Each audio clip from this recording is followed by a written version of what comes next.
everyone. Welcome to this EdTechX session. The focus for today is how can EdTech companies transform education with AI and analytics. My name is Agathe. I'm in the EdTech partnership team here at Google. And joining me today will be Ryan Clark, who's partner program lead at Google Cloud, Jesus Gomez, strategic business executive at Google Cloud, Ashish Fernando, the founder and CEO of iSchool Connect, and Devin Young, the co-founder and president of Classcraft. So let me tell you a bit about the format of this hour we're going to spend together. We'll have two short presentations. Ryan will first tell you about how EdTech companies can partner with Google Cloud, what programs we have, and we'll then have Jesus taking us to a short presentation about how EdTech companies can transform education with AI and analytics. And then we'll have a panel discussion with all our four speakers. For that panel discussion, we'll take audience questions. So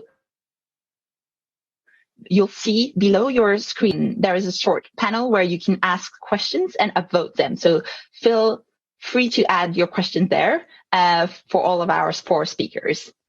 We're really excited to have you today. And while we're waiting for everyone to join, you should see also in that small panel below your screen, there is poll side. If you click on the poll tab, we'd love to know a bit more about you. And we've seen in the registration that people are joining from all over the globe. So curious about which country you're joining from.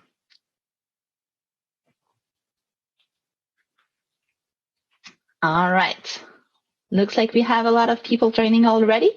I'll hand it over now to Ryan for a presentation on Google Cloud and how you can partner with us.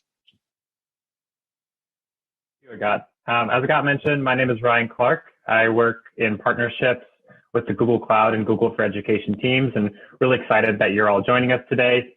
Taking a look, it's amazing to see that we have such a global audience of people joining from all over the world. And so during my session, I'm going to be talking a little bit about Google for Education and Google Cloud. I'm going to be talking about some solutions that we see EdTech companies leveraging in their platforms. And we're also going to be talking about some programs, as Agathe mentioned, that could potentially help your EdTech company. And so the first section, like I mentioned, I'll be going into our commitments as Google to both education and cloud infrastructure. Secondly, I'll be talking about those Google tools that might be able to help support platform development. Third, I'll be talking about those partnership opportunities, and then I'll make sure to leave some time at the end for question and answers. So if you have anything specific about the content in this presentation, you'll be able to ask. There's also going to be a couple more polls coming up. So one is live right now, which is how familiar are you with Google for Education tools? So if you want to go ahead and respond to these polls, it will help give me a good idea of the current knowledge of where you're at and your understanding. So it looks like from taking a look at the poll, we have a lot of people who are not familiar with Google for Education tools, which is great to know. And hopefully there will be some more information provided during this session about Workspace and Classroom to help give you an idea of how Google for Education tools are helping learners all over the globe. There will also be another poll that will be starting here during the video, but I wanted to just start out with this video because I think it's a great example of how we saw the shift to online learning and how we saw digital tools and platforms really help to support learners all across the globe, especially during the course of the pandemic. So we're going to go ahead and start that video. We were not sure what would happen to us. We did not know what would happen to our pupils and our staff members.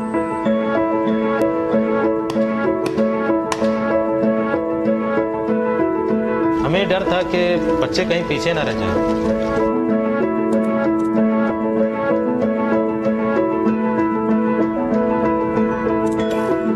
Hello. टीचरों को ही कोई नया रास्ता ढूंढना था। So we're going to work out the volume of this spring roll. Good morning and welcome to our whole school assembly. Let's get some learning on. I consist of 95% water.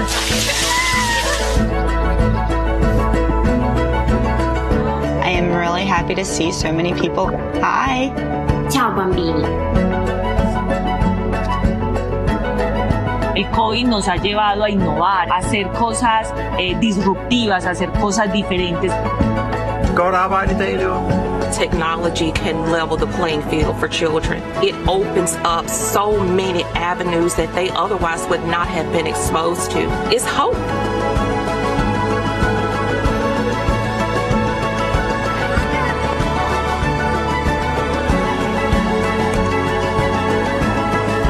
I'm so proud of you.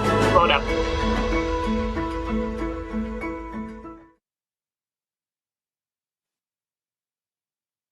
Great. So that video really inspires me, especially as a former high school physics teacher. I was really inspired seeing how educators all around the world were finding creative ways to help support their students' learning. And this is really something that is core to our belief at Google as a company. The fundamental mission of organizing the world's information and making it universally accessible is really important in terms of how we're helping supporting learning for all types of users all over the world. And this is a core principle that we use in developing all of our products and platforms in order to ensure that everyone has equitable and equal access to great learning experiences. There was a poll during the video that was also asking about how familiar you are with Google Cloud solutions and programs. And it looks like not a lot of people are very familiar. So hopefully when I talk about that in just a moment, it will be helpful to give a good understanding. And why is this so important to us? Well, we really believe that if everyone has that equal access and opportunity to a high quality educational experience, it gives everyone the ability to fulfill their full potential. And at Google, we really believe that we are looking to make solutions and products that help people each and every day. So we're quite proud and excited to say that there are actually 9 Google products with over 1 billion users each, and they're all powered by Google Cloud infrastructure. I'm going to see if anyone can guess some of these 9 solutions. So there's actually a word cloud coming up where you're able to submit any ideas that you think might be one of these 9 products that each have over 1 billion users each. So there's some answers coming in. Give it about 10 more seconds, and then we'll take a look on this screen and we'll see some of these 9 solutions.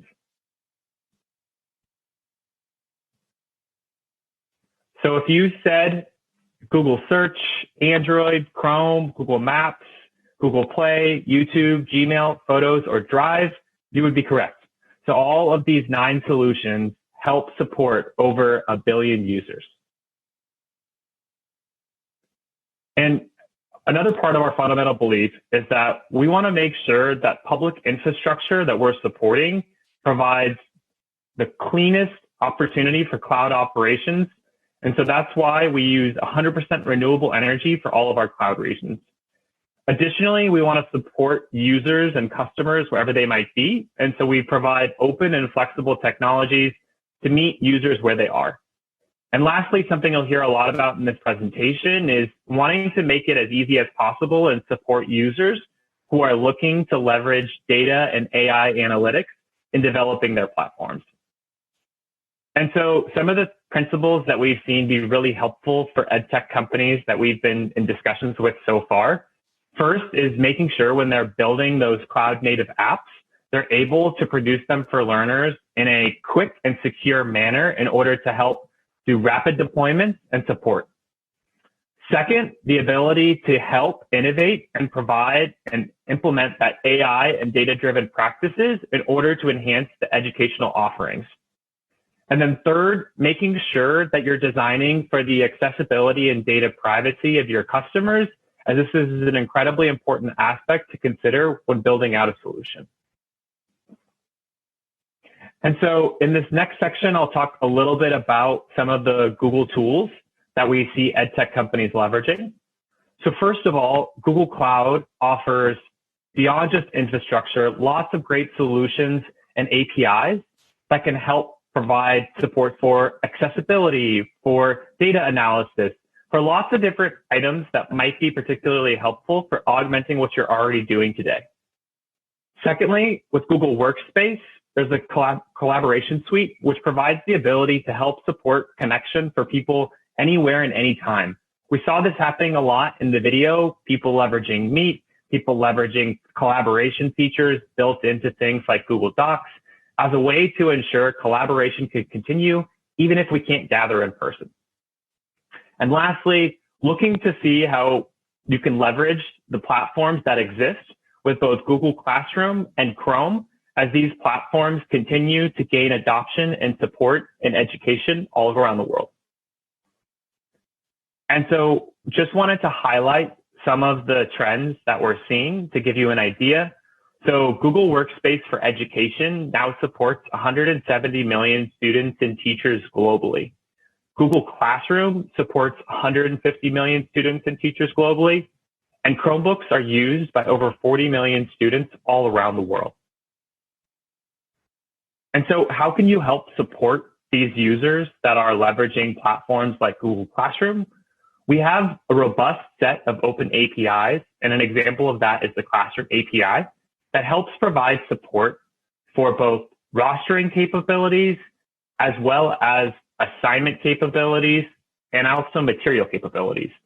So on the left-hand side of the screen, what you'll see is an example of the platform Khan Academy, where a new teacher is able to sign up and able to authenticate against their Google credentials. And by doing so, they're able to pull the course that they have from Google Classroom and pull that roster of students over to Khan Academy. This makes it a lot easier for teachers when they're signing up to start using a platform for the first time, and that they could just pull over a roster from Google Classroom where the roster already exists. On the right-hand side, you'll see an example of the use of the coursework functionality on a platform called Quizzes, where when a teacher creates that assignment, it's then able to be created in Google Classroom. And when the assignment is completed, the score can then be synced between Quizzes and Google Classroom's gradebook. We find that this is really helpful for teachers because it allows a way to sync the information between any third-party platform or tool that they might be using in order to help support their students' learning and Google Classroom's gradebook so that they don't have to enter that grade twice. I know that this was certainly a pain point when I was a teacher. I had to constantly copy grades back and forth between different systems. And so we're trying to provide a way that helps support interoperability of these systems and tools that can help you in supporting your users. On the next slide, I'll start to go into some of the partnership opportunities and programs that exist. But just to kind of summarize on the last section as well, within Workspace, there are lots of APIs that EdTech companies find particularly helpful. Another area I would say is leveraging Google Sign-In or Google Identity as a way to help support identification with your users. There is a rich set of APIs within the admin console that is used by schools all around the world that can help support connections with reporting information or directory information that exists within the admin console. Or there's really powerful APIs that exist alongside Google Drive. And we see schools leveraging Google Drive in order to organize or share files and content across their domain. So all of these APIs provide a lot of powerful functionality that we see EdTech using in their platform all around the world. In terms of partnerships and programs, though, we try to provide programs that can help supercharge your startup no matter where you might be. So whether you are pre-seed funding, whether you have raised a couple of rounds, we look to provide programs and offerings that can help support you where you're at in your journey. And so with that, there are partnership opportunities and programs, like I'll be talking about in just a moment, that can help support you, whether it's with cloud technologies and platforms or looking to integrate with platforms like Chrome and Workspace. There are support capabilities available to help you today. And from those integrations, all of these products that I mentioned are all very well documented. If you go to developers.google.com/any product name, so developers.google.com/classroom, for example, you'll find all of the open documentation about Classroom, code libraries, and guides that can help get you on your way to implementing a lot of these functionalities on your platforms today. So these are helpful things that could help you to consider ways that integrations might be beneficial for your users. And so the first program that I wanted to highlight today is the Google Cloud for Startups program. If you go to cloud.google.com/startup, you can look for more information about this program as well as apply today. There are really three key pillars of support that this program can help provide to your startup.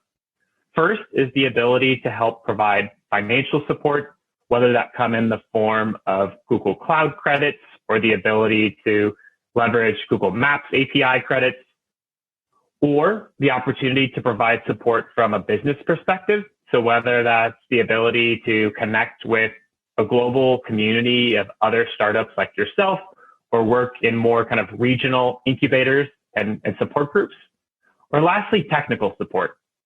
So with your team's particular expertise, maybe there's a need for additional training and support.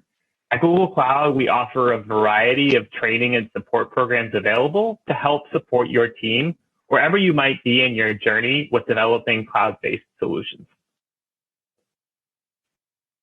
The second program that I wanted to highlight is the Google Cloud Partner Advantage program. This is a global program that's designed to help companies who are looking to partner with Google in a variety of capacities and ways.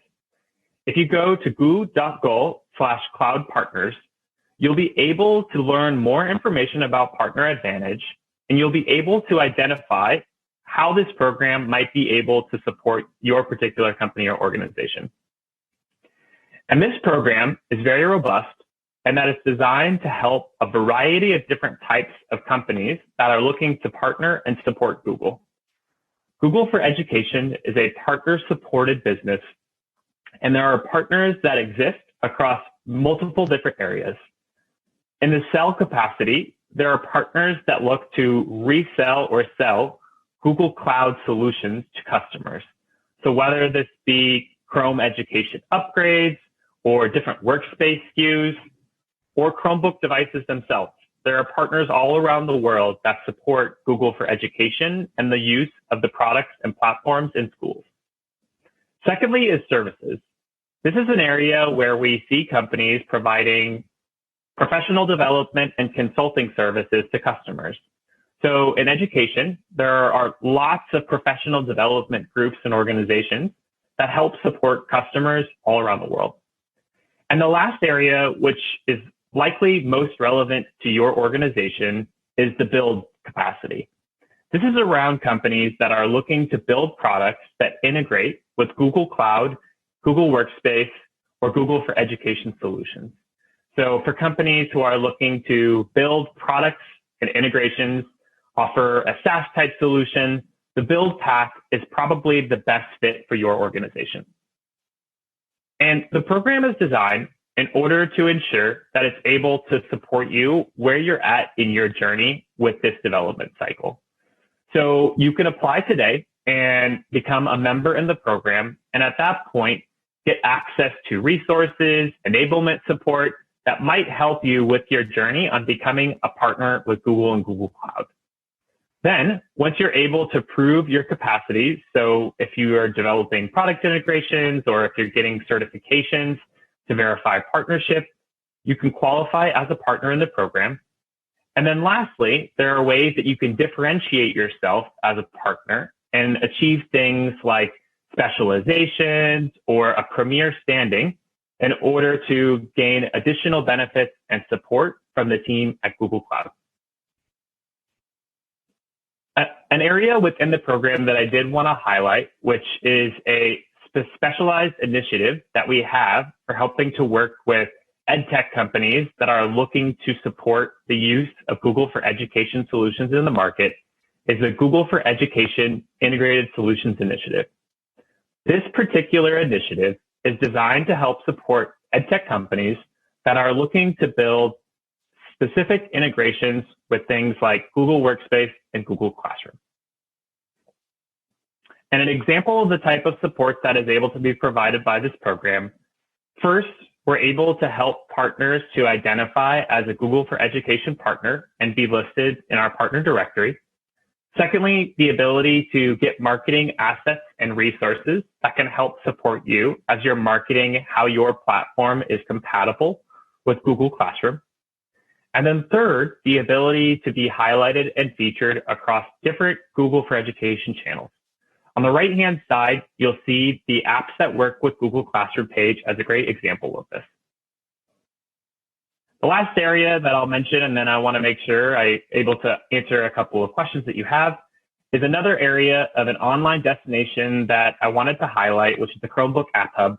This is a great place where we've been able to highlight over 150 partner applications today to highlight how they work with both Chromebooks, Google Workspace, and Google Classroom.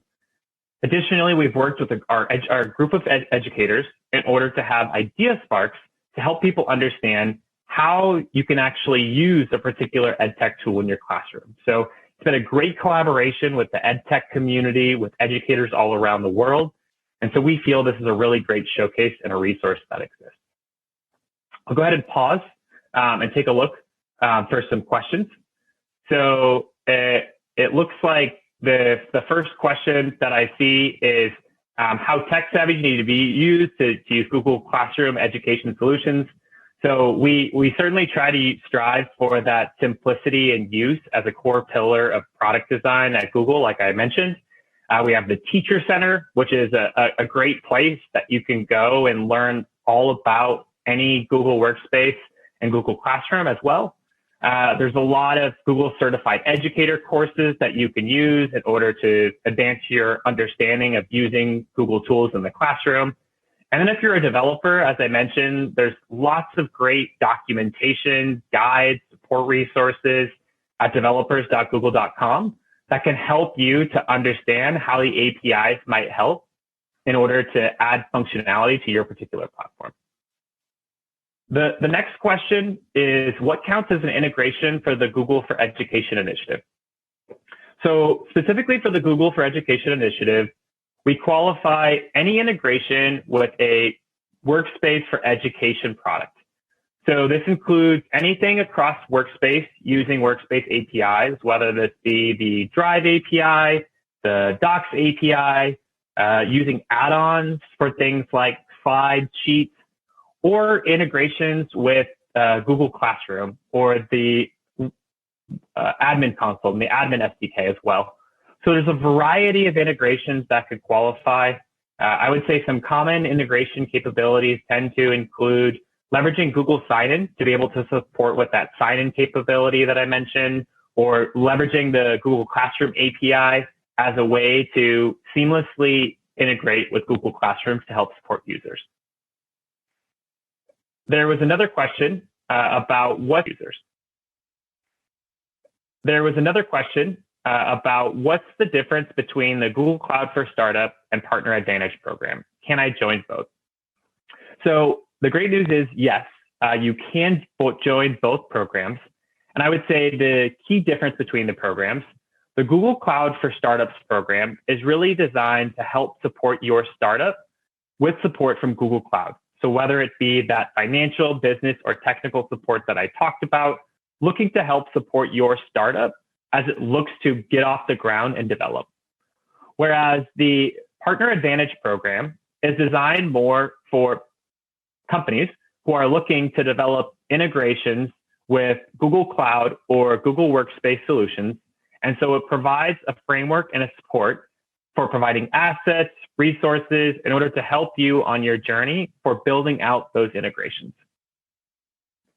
The next question says, what type of EdTech business can Google Cloud serve most effectively?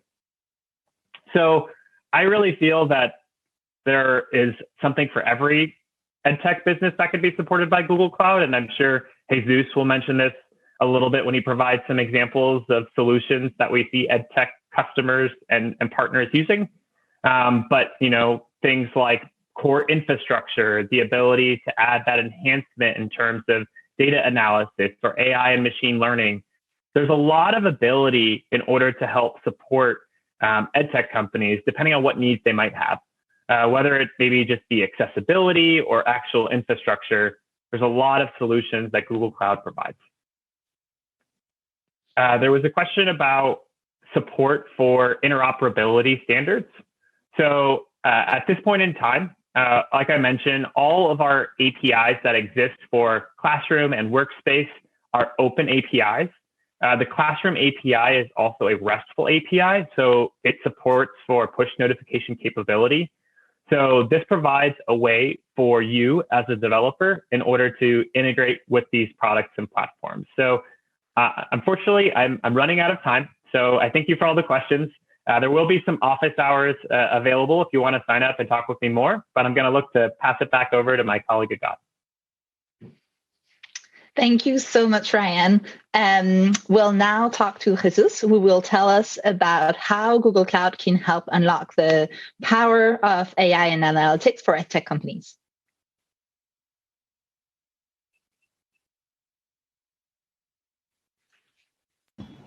Hello, everyone. My name is Jesus Gomez, and I'm part of the Strategy and Innovation Group on the Google Cloud Public Sector, and I lead the definition of solution for EDU and research. Before we start today, I wanted to ask you a question, and please use Slido to answer. Is from all the Google services that you use, those services that use analytics and AI, what is your favorite product? It can be Google Maps, it can be YouTube, just name a few of them.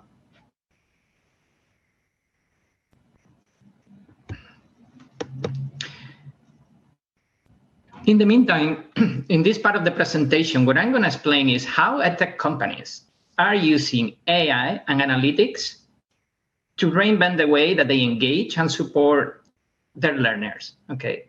Both the traditional student as well as the part-time workers that are trying to upskill to get ready for the job market.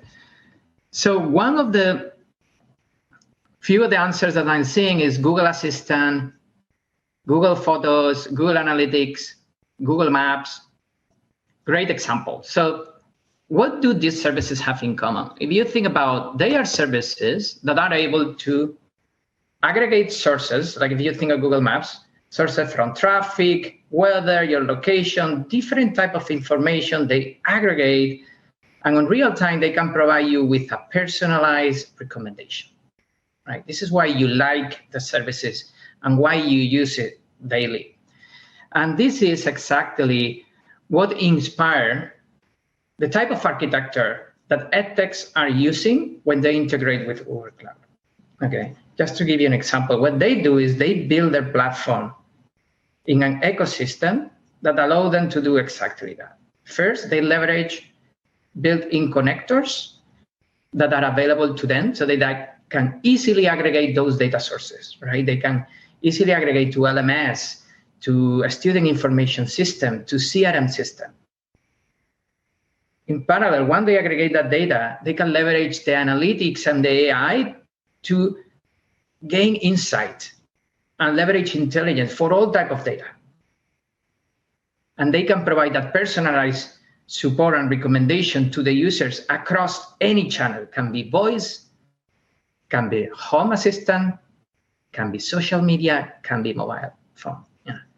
In parallel, what they get is tools that help them to admin their platform even better, enhance their security, pay attention to student usage. I saw a question before, what kind of student analytics can I get? You will see in a few slides. They can even get insight of how better you can monetize your platform as you try to grow your user base. in general, when you integrate your platform in this kind of ecosystem, the three main benefits that you get is, first, you're going to be able to innovate faster, bringing better products to new markets much faster. That's going to give you a tremendous user growth. And you are going to gain even accessibility, privacy, and performance, helping you not only to capture users, but retain those users. Okay, that's going to help you tremendously for your valuation. Let me explain you a few examples of what we are talking. One of the use cases that we are seeing that EdTech companies are implementing, whether you interact directly with a learner or you are an EdTech OPM, is virtual advisor and support. Okay, this is basically a virtual advisor that you can integrate in your platform. This virtual advisor has already some connectors that help you to connect to all the systems that the university or the school already have.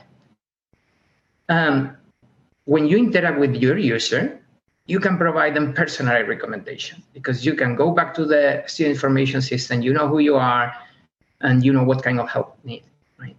All this intelligence can be provided across any channel. As we have talked, it fits perfectly the architecture that I just showed. And let me show you an example. This is a virtual advisor that was integrated by one EdTech that worked with us. What you see in the video is the experience from the user. The user can interact with the virtual assistant. It can be via your own application. It can be via Google Meet. It doesn't matter. The virtual assistant authenticates me. It knows, hey, this is Jesus. And then I ask questions as a student. Hey, what is my GPA on my assignment?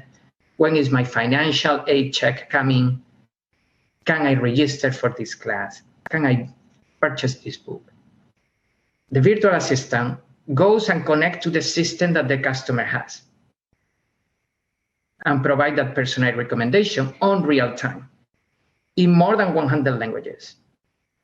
This is the type of transformative engagement and support experience that I was talking about. Right? And the good news is that it's so easy for you to integrate in your platform and so easy to deploy with universities or K-12 schools just because the connectors are already there, built for you. So you can just focus on your application. In parallel, what we get is not only that you can recommend me, hey, which class should I enroll in the next semester based on the major I'm working towards and my preference. In parallel, you give the professors, advisors, the users personalized dashboards where they can check and see like, okay, if I am an advisor, for example, I can get insight from that interaction. What type of questions my users are asking? What are they happy about? What are they concerned about?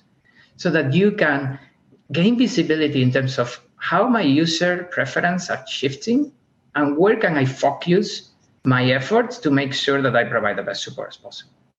So you don't only provide best support to your learners, you also gain a type of insight that you have never done before. Another example is going one step beyond the simple advisor and support is an AI-powered tutor. And what we have seen this is EdTech companies that are integrating AI-powered tutor in their platform so that they can offload from the professors what the professor hate the most, that is creating exams and assignments and grading them. And how do they do that? Basically, AI tutor can connect to LMS, Google Drive, or your EdTech platform, wherever the content of the class is. Automatically, it creates a knowledge graph and it creates an assignment. It delivers the assignment to the user, and you can decide how to do it through Google Workspace or your own application. When the user submits the answer, the AI tutor evaluates and provides feedback on real time. This is how this is changing the game, because now it's like, if I want to launch a class tomorrow, I'm not only launching the content, I'm helping students to self-test themselves. The best part is that this can be integrated with the tool that the learners use. So imagine that you have a K-12 school or a higher education school, they are using Google Docs, they can call your platform through AI tutor right from Google Docs. or Google Sheets. It goes, interact with your platform, provide recommendation, and in parallel, it provides you with insights about hey, students are doing really well in this part of the class, are struggling in this part of the knowledge, and you should revisit tomorrow. Tremendous value for the student that now have access to a virtual tutor 24/7. Tremendous value to the professors, because basically they are helping to extend support to the student 24/7.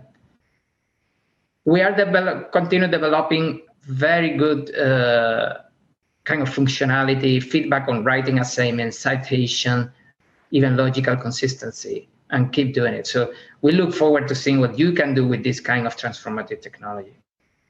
Another example is for EdTech companies that are looking into launching their content into new markets much more rapidly. How we can help them? We are helping them with three main areas. One is making their content much more accessible, helping them with global infrastructure so that they don't have to worry about deploying in another country, load balancing or latency. And the third is we are investing a lot in compliance, FERPA, GDPR, FedRAMP, so that you don't have to worry about that in new markets. You know that you are gonna inherit that, and your application can be used in compliance with that regulation. But from the functionality perspective, what we are seeing on EdTech companies is that they create a content in a language and they use automatic translation. They use automatic closed captioning. And they change, for example, from text to audio. We have companies that have PDF and create audiobooks from the PDF. This is how you can make your content more accessible. In parallel, they are using AI to identify, is this content appropriate? It is violent. It has like adult content, or it has some inappropriate content in a certain market, and it can be flagged. So this is how they accelerate the creation of the content and launch in new markets. Another example is when they use AI to do what we do really well at Google, is doing an intelligent cataloging and search of the content. So if you are creating content or you are managing content for somebody else, imagine that you can automatically gain insight from all type of content, whether it's a PDF paper, a video, or an audio. The APIs is going to give you small smart labels that tell you this paper talks about this company, about this topic, in this country, in this year, in this video, this is the speaker, this is what they are talking about. What that helps you is your platform is able now to catalog and provide a much more effective search result to your learner. Okay, so if I go back and say like, oh my God, the pandemic hit, I want to learn about coronavirus, you can automatically process years of content and say like, okay, show me all the papers about immunology and coronavirus, and then provide it to that user automatically. This is the tremendous help that this kind of AI technology can provide to your platform. The good news is that all these AI services that you are seeing are provided in three flavors for all type of EdTech companies. We have EdTech companies that say, you know what, I just want to use pre-built APIs. I call the API and get the intelligence of my product. That flavor is available. There are companies that say, I want to create my own model, but I want to do it training with my own data. And for that, use services like AutoML, where basically you have your own data. With a simple click, you create the model trained with that data without having to write any code. So you don't have to have data science. There are other companies that have data science teams and say, like, I just need help making these teams much more effective, refining their models and deploying their models. The solution provides opportunity for the three groups. Just wanted to show an example of how some companies are using this. Screencastify, you know it, great integration with Chromebooks, deliver video recording and editing. They support more than 8 times overnight growth during the pandemic, making the content much more effective in terms of recommendation, much more accessible, at a greater scale. Okay, and they could do it overnight without having additional staff just because of this type of technology. Another example is the New York Times. We all use New York Times as a user. They have a huge library, even with physical papers. They use the technology to convert from physical to digital to create that smart cataloging.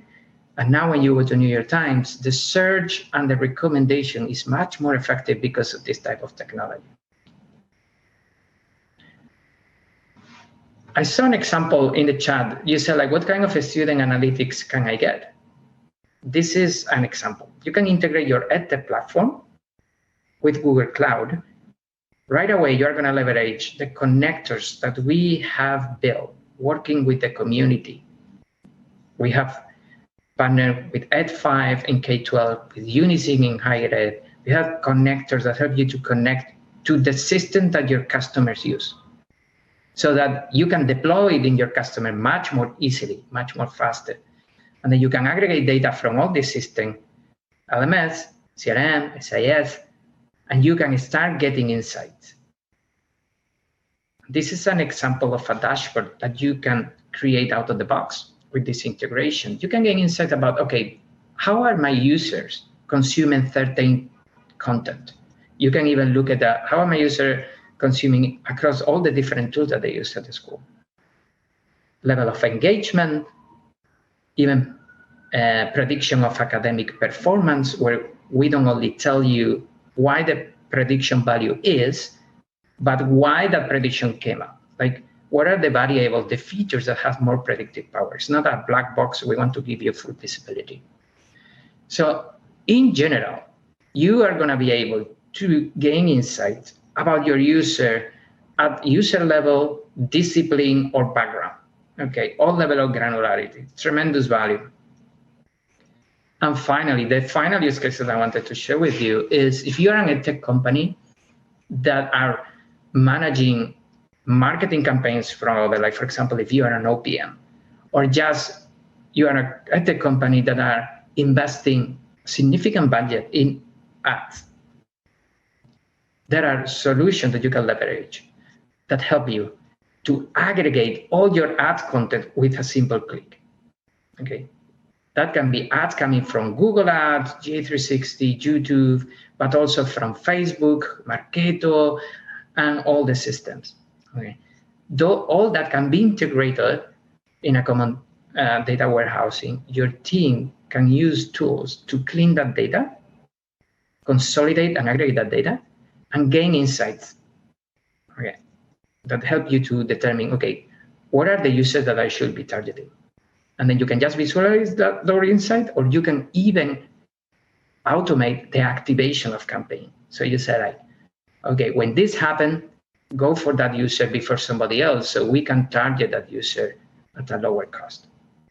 This is how we're helping EdTech across the entire span, from student acquisition, retention, support, virtual tutoring, as well as even marketing purposes.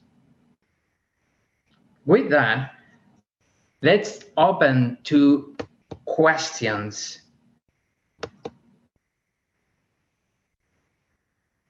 And I see most of us are moving online. How much can these services scale? And can they operate in multilingual languages? Great question. Yes, the benefit of having your platform on Google Cloud is that you have the scale of Google.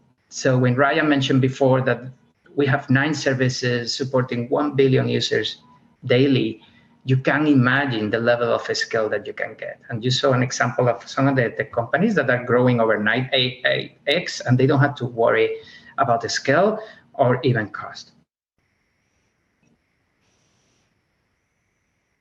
What intelligent AI, intelligent chatbots, what will be the projected job losses be at college and universities?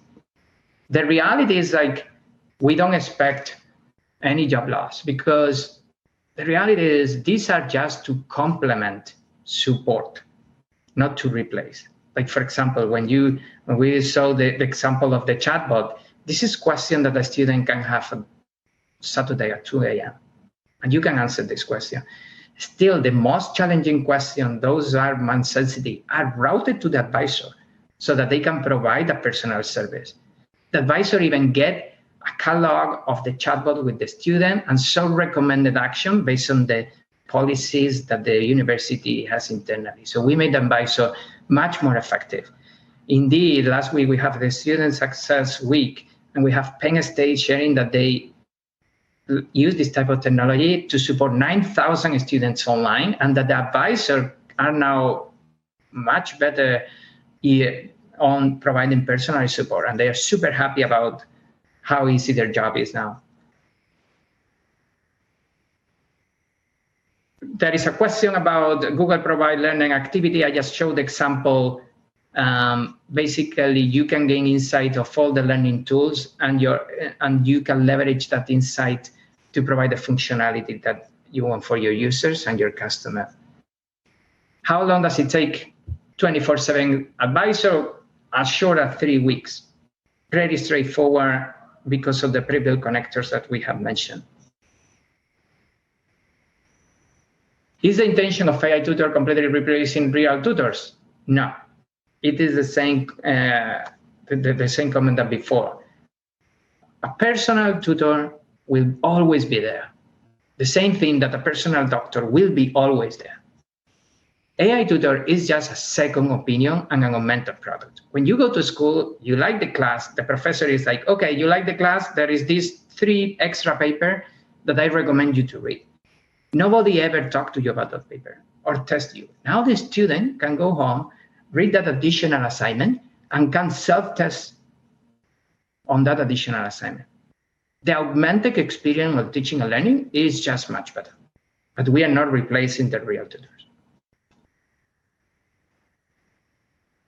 How can we export detailed data for analysis using other tools? Yes, all the functionality of that data can be exported via API using LTI, IMS, and Caliper standards. Okay, we are providing all by standards. We don't want to be a black box. We want you to leverage our intelligence.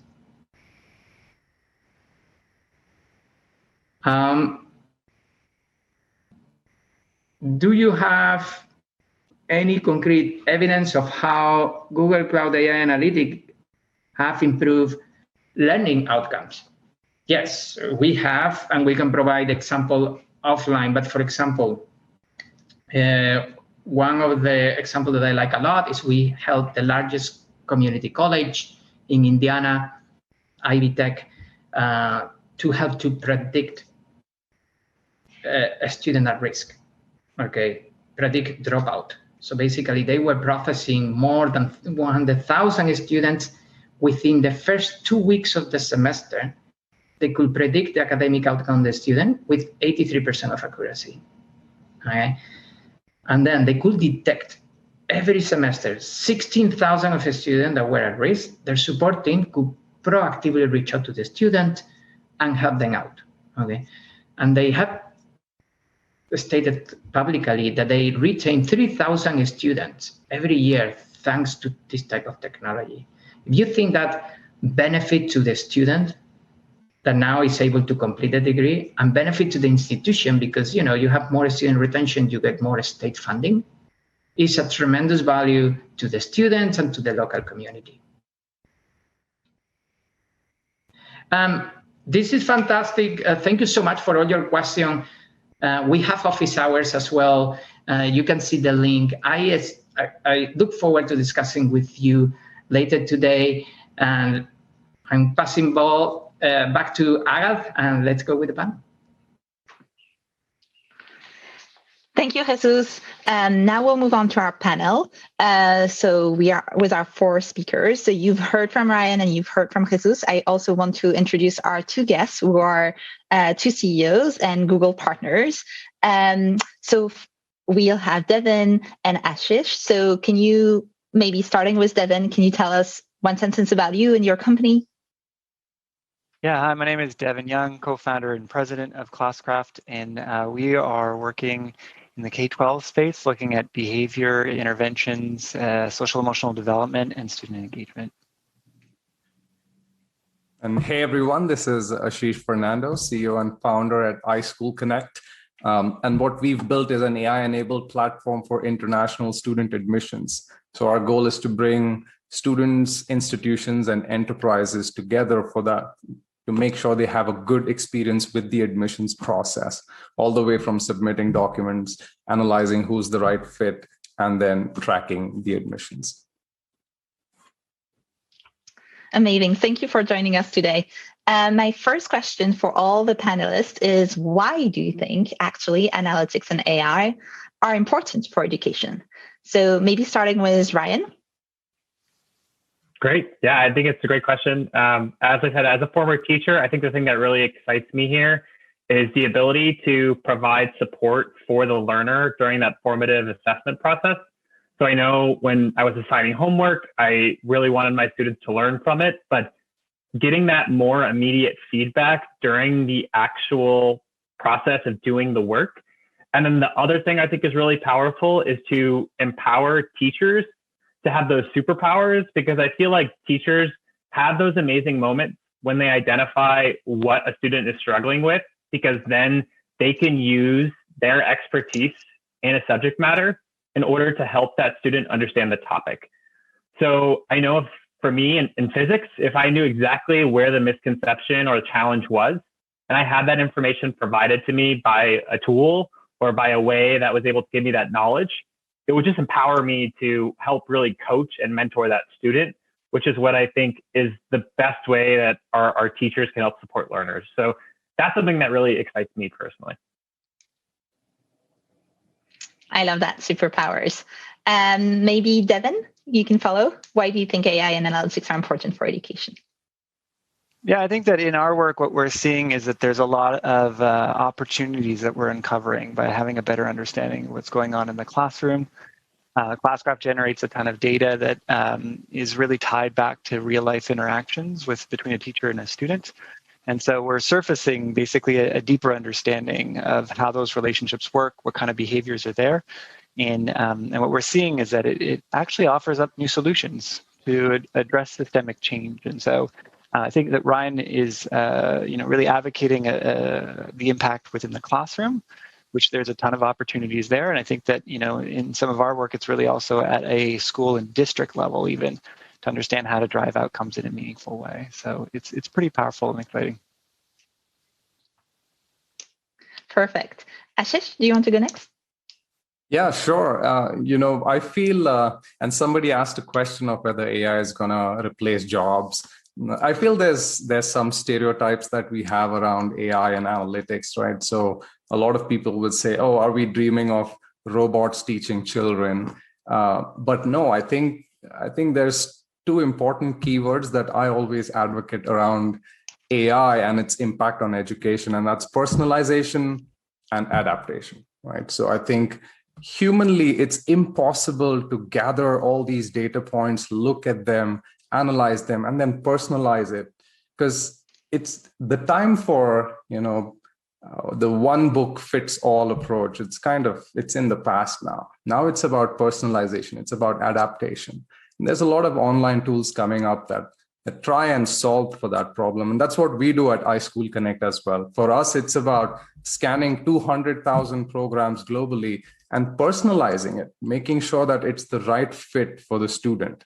And it's not an easy task, right? First, you need to start with data. You need to automate that data. You need to gain insights from that data. And then you can get to personalization and adaptation.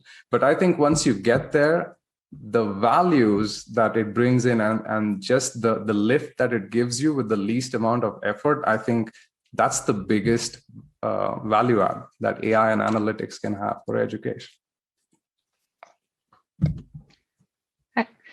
And Jesus? Yeah, I think they cover most of the things, but besides the superpower, the new experience, what excited me the most is this type of technology uncover new opportunities, better experience, superpower is brought to all type of student, and is the possibility that we have, all of us, to democratize a high quality of education for everyone. Is tremendous. And if you're thinking in this year where most of the kids had to stay the majority of the year at home, giving them the chance to succeed, giving them this type of great support, this kind of virtual tutors if they don't have access to real tutors, giving them the chance is fantastic. I love all of this. Superpowers, personalization, and democratization, all good reasons. Now moving on to a more concrete example. I'd love Ashish and Devin maybe to share in your respective EdTech companies how you've harnessed the power of either analytics or AI, and giving us a story or an example. Maybe starting with you, Devin.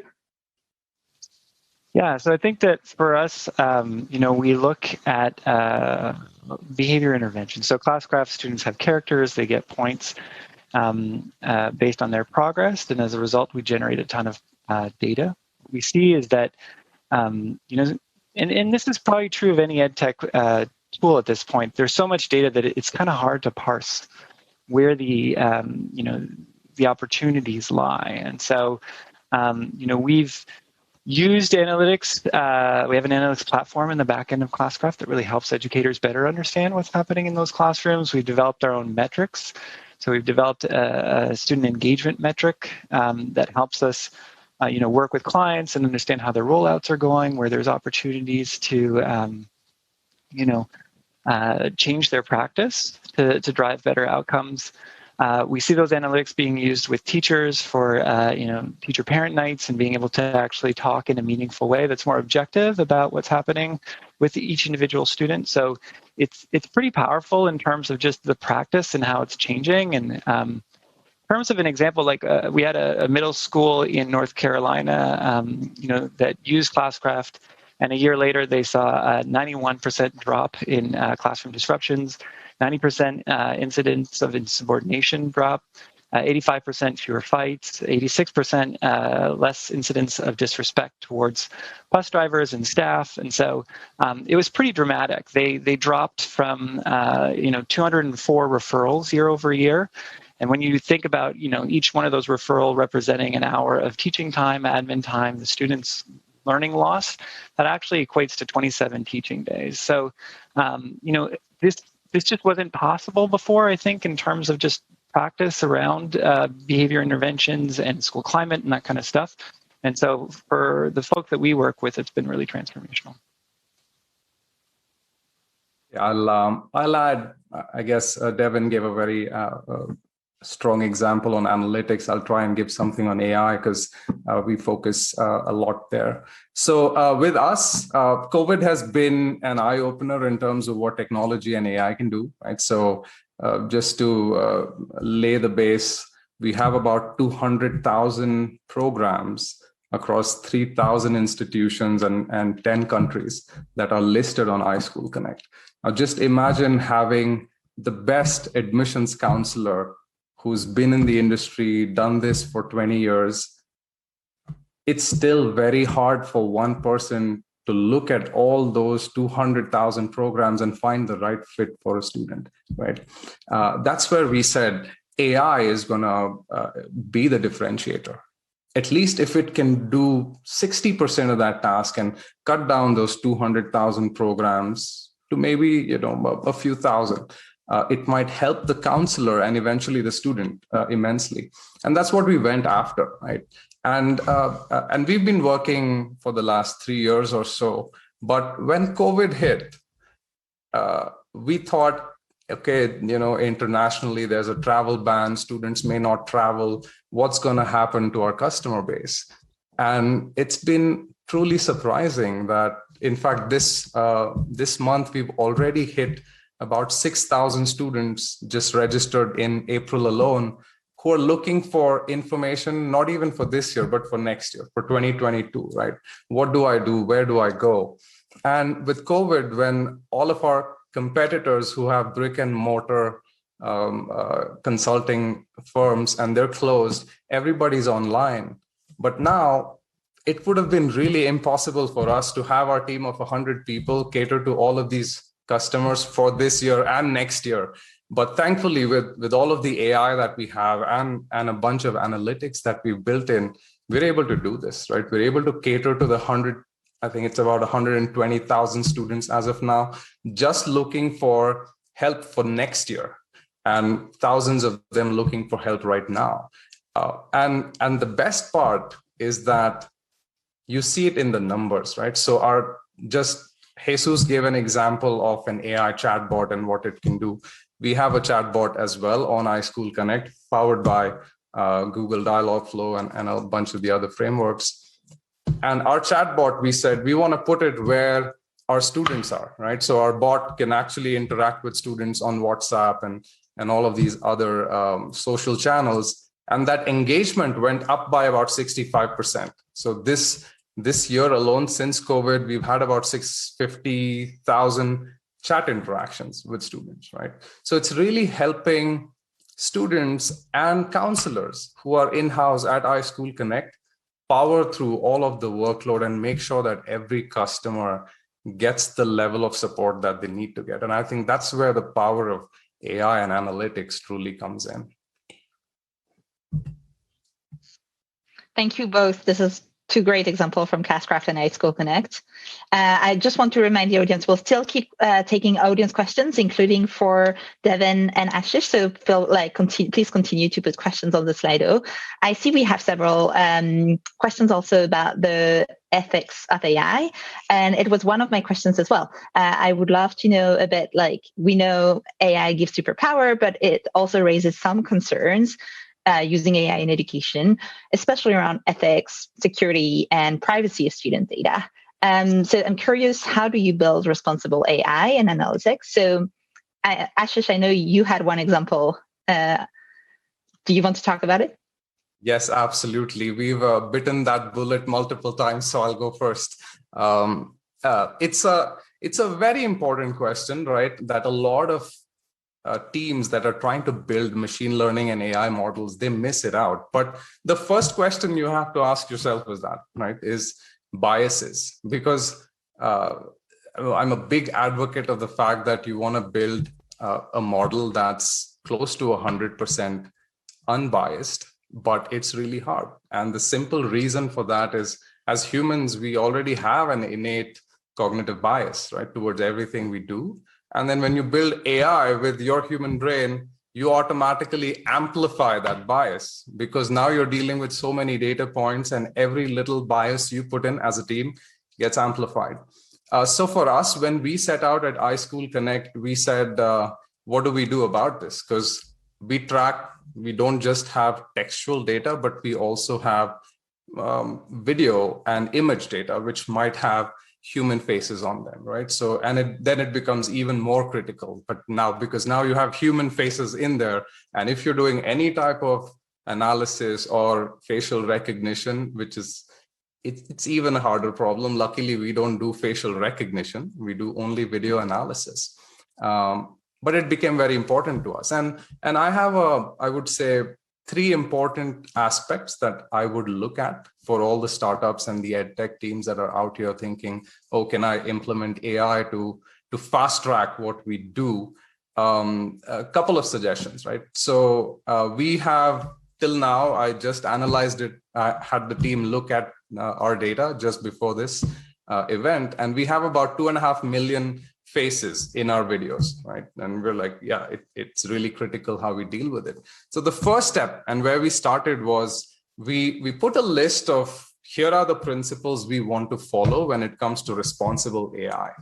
And just like many of you are wondering, oh, how do I come up with that list? We did the same, and we followed, like, if you just Google AI principles, you'll see a very beautiful one-pager on what Google does. That's what we used. But there are many other ways to find what what should be your core AI principles when it comes to creating unbiased models.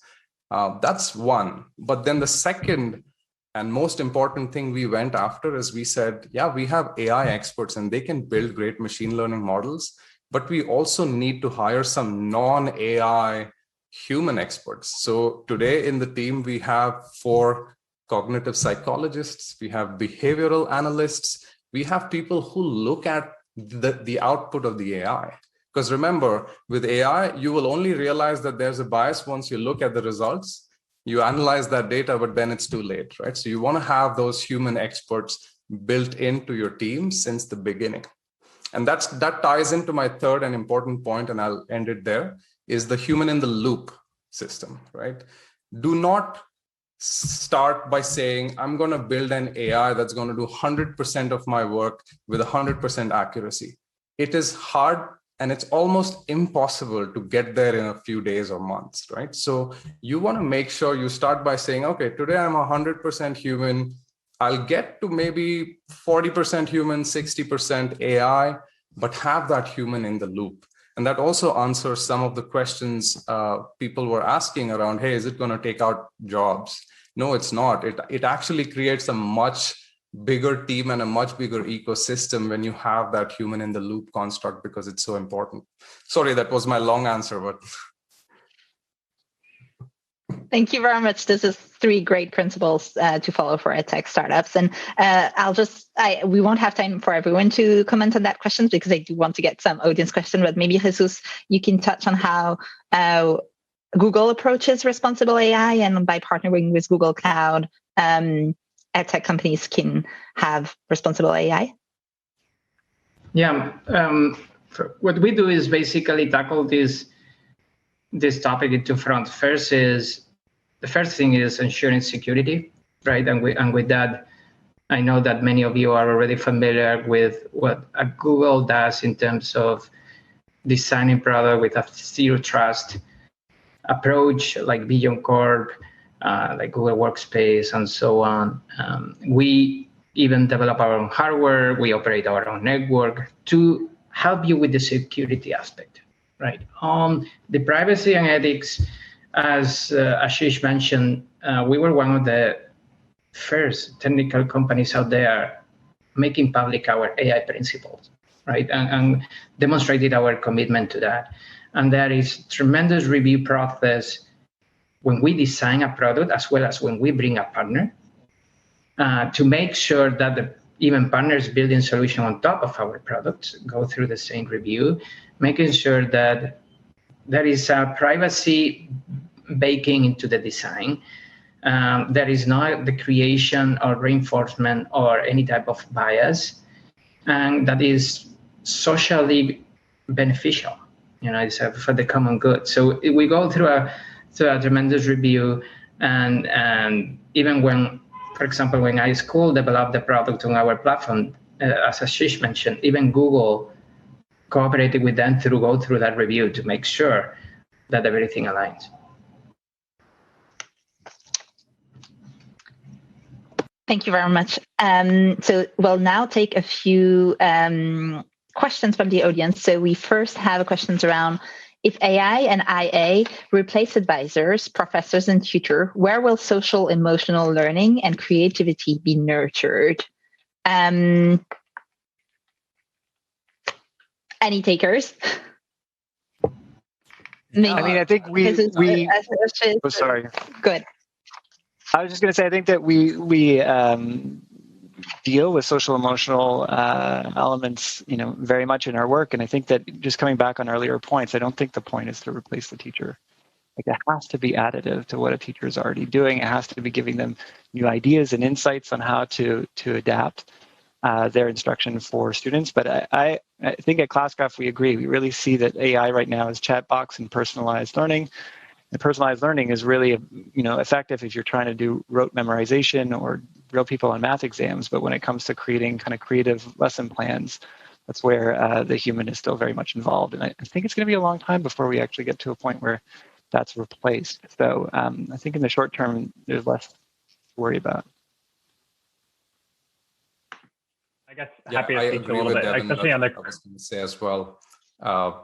Sorry, just to add there, I think it's important to know that with AI, now you have that tutor in the classroom focusing more on each student rather than taking care of answering mundane questions or even grading documents, which sometimes becomes just repetitive. And now they can actually focus on the actual student and the learning. So just to reiterate that.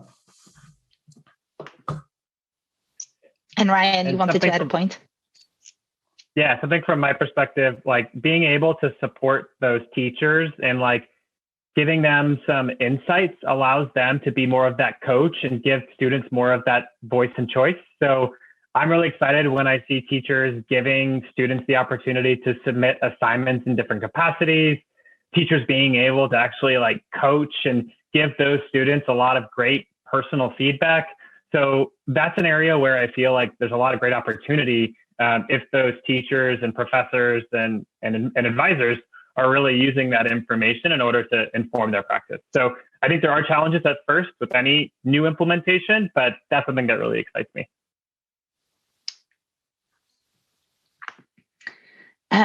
We have another question around your thoughts on ethical AI, but I think we've discussed that a bit.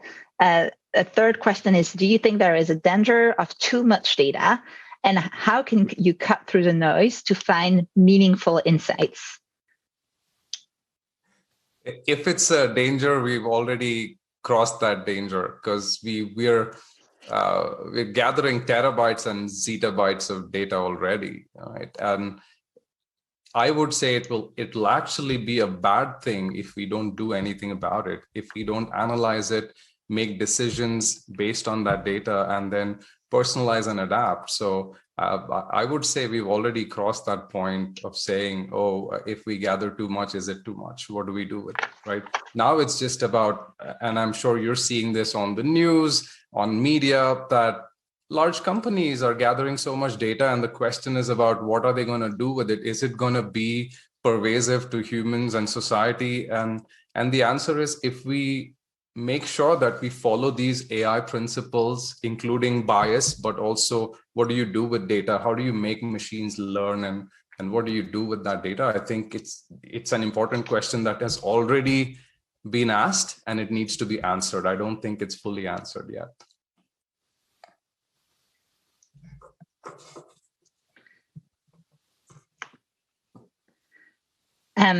We have another question around how could Google Cloud solutions be implemented to support a student community networking app, for example?